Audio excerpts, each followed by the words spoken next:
आज बाड़मेर के अंदर हेमाराम जी ने अपने स्वर्गीय पुत्र के नाम पर जो छात्रावास बनाया है वो अपने आप में एक मिसाल है कैसे एक निस्वार्थ भाव से एक जनप्रतिनिधि खुद के पैसे से आने वाली पीढ़ी के लिए शिक्षा की व्यवस्था को बेहतर बनाने का जो एक संकल्प उनका है, उनके पूरे परिवार ने किया है और उसका उद्घाटन आज हम लोगों ने किया उनकी याद में और एक अच्छी जनसभा उन्होंने करी।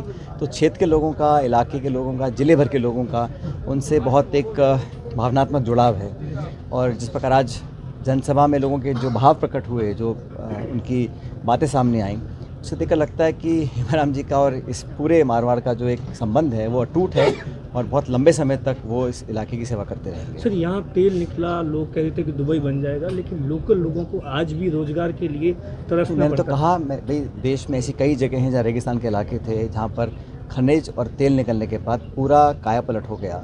मैं उम्मीद करता हूँ कि आने वाले समय में और इस ज़िले के जो नौजवानों को प्राथमिकता मिले रोज़गार में, ये हम सब चाहते हैं। यहाँ के लोग शिक्षित हों और जो अपार संभावनाएं हैं उस पर आगे बढ़कर उसका लाभ आने वाली पीढ़ी को अब मिले। जो लड़के लड़कियाँ आज 18, 19, 20, 21 साल के हैं उनको अच्छी शिक्षा मिले, उनको रोज़गार के अवसर प्राप्त हों।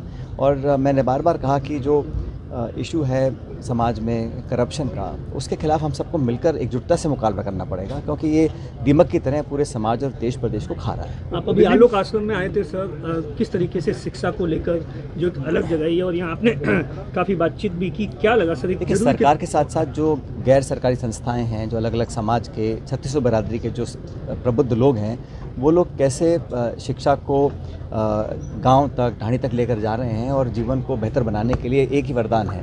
मैंने अपने भाषण में भी कहा कि किसानी और पढ़ाई ये दो साधन हैं कमाई के।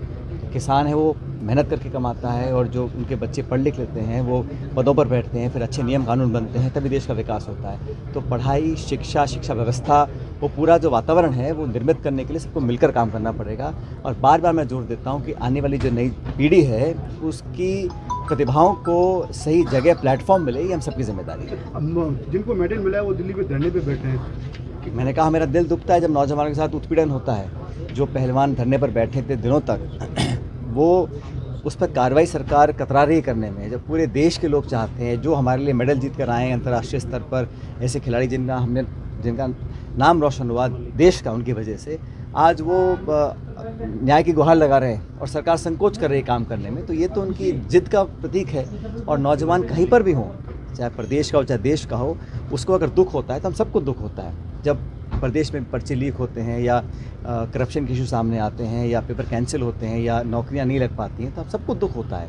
तो हमको व्यवस्था सुधारने के लिए सबको मिलकर काम करना। देश के प्रधानमंत्री मोदी जी सीधे तौर पर कह रहे हैं कि कांग्रेस आतंकवाद जैसे लोगों को सपोर्ट करती है। कल अपने भाषण तो मुझे लगता है कि कोई कुछ भी कह ले, कर्नाटक में बहुत अच्छे बहुमत के साथ हमारी पार्टी की सरकार बनेगी और वहाँ पर भी इशू क्या है, वहाँ पर भी इशू करप्शन का है ना। कर्नाटक में जो भाजपा सरकार है भाजपा की, उस पर 40% करप्शन कमीशन का आरोप हम लोग लगा रहे हैं और लोग इस बात को यकीन उसका कर रहे हैं। इसीलिए मैं कहता हूँ राजस्थान में भी जो भाजपा के शासन में करप्शन हुआ था उसको उजागर करने का समय आ गया है और हम लोगों को पुख्ता उसकी जो हमने खुद अपने मुंह से कमिटमेंट किया है उस पर खरा उतरना पड़ेगा। सर, वहाँ तो सरकार बन रही है, लेकिन यहाँ बता दें कि सर्वे रिपोर्ट के अंदर कुछ विधायक, काफ़ी विधायक मंत्री हैं, वो चुनाव आ रहे हैं। ऐसे में कैसे आपका जो सपना है, आप बार-बार कहते हैं कि मैंने 1.5 साल से चिट्ठियाँ लिखी थी और उस समय के कार्यकाल में जो घपले आरोप हमने लगाए थे उस पर पुख्ता कार्रवाई के लिए मैंने आग्रह किया था। उसके बाद मैंने एक दिन का अनशन भी किया जयपुर के अंदर 11 अप्रैल को। बार बार मैं आग्रह कर रहा हूँ कि इस पर कठोर कार्रवाई करें ताकि लोगों के मन में विश्वास रहे कि हम जो कहते हैं कर दिखाते हैं। और मैंने कभी नहीं कहा कि कोई मिलीभगत है। बेवजह लोग अपनी सफाई दे रहे हैं, क्यों दे रहे हैं मुझे पता नहीं, कभी दूध, कभी नींबू, कभी पानी, लेकिन मैंने ऐसा कुछ कहा नहीं। मैं तो चाह रहा हूँ जो सच्चाई सामने आए, जो हमने आरोप लगाए थे उसकी क्योंकि केंद्र सरकार पर भी हमें कम भरोसा है, इसलिए कोई सिटिंग या रिटायर्ड हाईकोर्ट जज इसकी समयबद्ध तरीके से जांच कर तथ्य को सामने लेकर आए। सर, लगता है कांग्रेस आपकी बात को गंभीरता से नहीं ले रही, चाहे मुख्यमंत्री अशोक गहलोत तो इन सब चीज़ों को लेकर अनशन जिस बात को लेकर किया। जनता की बात को सबको स्वीकार करना पड़ेगा।